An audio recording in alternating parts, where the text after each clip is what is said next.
My greetings to all. My pranams to Mahapariva. The inputs for this post have been taken from his book Deivathin Kural in the first 5 volumes. The oldest religion on the planet is Hindu religion, and it is also known as Sanatana Dharma. Its original name is Sanatana Dharma, that is eternal truth. The Hindu religion has been under attack for the past 70 or 80 years. Fierce attack on various points. One of the important points put forth by the opponents of the Hindu religion is its concept of Varnasramam. Varnasramam consists of two parts, Varnams and Ashramams. Varnas means the society has been divided into 4 classes, namely Brahmanas, Kshatriyas, Vaishyas, and Sudras on the basis of their profession. Next, Ashramam means 4 stages of life. They are Brahmacharyam, Grahasthacharamam, Vanaprastham, and Sannyasa. In this post, we confine our arguments only to the Varnas. The Varna, as I already told, is under attack for several decades. What are the points on which the concept of Varna is attacked? One is it teaches inequality.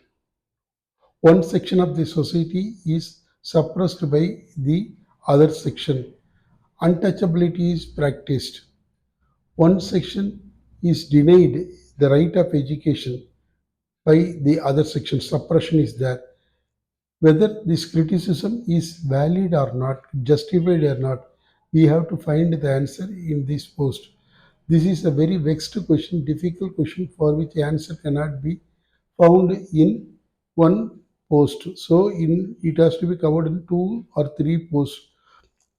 Now in this post, before we find an answer, direct answer to this question, we have to see the fundamental facts on which there is no dispute by any section of the society. What are the fundamental points, facts, truths? One, God has created the earth, no dispute. God has created 84 lakh species in this earth to live. All the 84 lakh species include man also. There is no dispute. And all the 84 lakh species have to follow birth and death cycle. The birth and death cycle continues for millions of years. There is no dispute on this point. Next, between this birth and death cycle, it has to face some problems. That is, problems of defending itself, sustaining itself, and finally procreation. So all these 3 functions have to be completed and they have to meet their inevitable end, death. This has been continuing for several millions of years. Man is also following the same cycle, birth and death cycle. Next important fact is each species has got a different boon given or gifted by God for the fulfillment of the 3 functions we are already told: defending itself, sustenance, gathering the food. Sustenance is gathering food, and then procreation. So these 3 functions will have to inevitably happen for it to continue its generation for millions of years. This is continuing. And next important point is each species is given a special gift by God.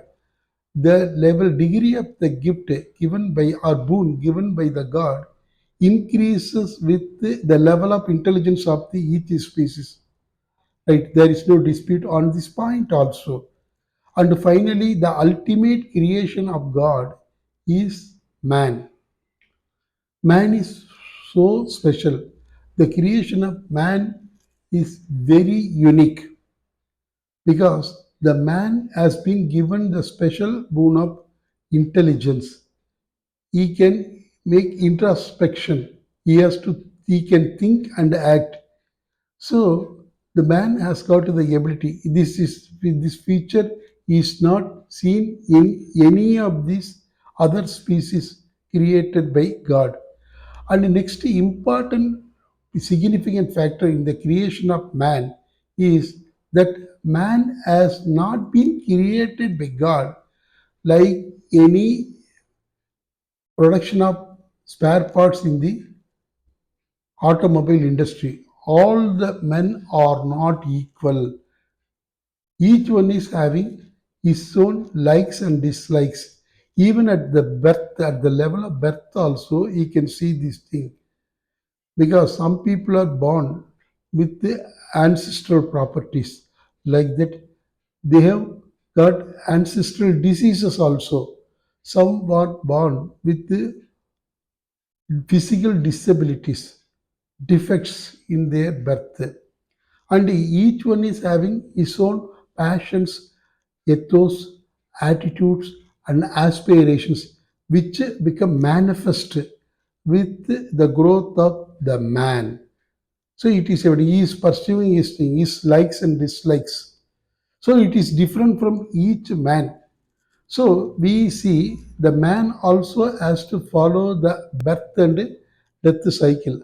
However, man has been given the special power of intelligence. So is he destined to follow the same route as that of the other species, 84 lakh species, birth and death cycle? What is the purpose of the birth in this earth? What is the ultimate end? In what way he can use its intelligence to know it? The rishis, the ancient rishis, with their infinite wisdom, have found the answer. The brief answer found by them is that man is Atma. The Atma is nothing but a part of the Paramatma, God. So, but man, how man does not know that he is the part of the Paramatma? That is the question. That they found that it is Maya, that is his illusion. His illusion has to be removed. Once the illusion is removed, he will understand the ultimate truth that he is the form of the God, part of the God. Once the real realization dawns on him, he escapes from the birth and death cycle. They found out this truth secret. Next, they what to do to escape from the root, from the cycle, from the birth and earth cycle. They contemplated on God and they got the special power to communicate with the God. They understood the message transmitted to them through the breath of the God. Those messages are codified, classified in Vedas and Vedantas. Now, Vedas and Vedantas prescribe the rituals, the duties to be followed by the man to escape from the birth and death cycle for the removal of the Maya. But we have already seen there are in birth inequalities created by God. So if we apply the uniform rules to all the section, it is not possible. Keeping in mind the inborn inequality created by God, a different sets of rules have to be applied, applicable to each and every section, which will help them realize the final goal. So the each and every section, like the Brahmanas, Kshatriyas, Vaishyas, and Shudras, different sets of rules and rituals have been prescribed, keeping in mind their skills and passions and their attitude and aspirations. And another important point is each section is indispensable for the ultimate truth, realization of the ultimate truth.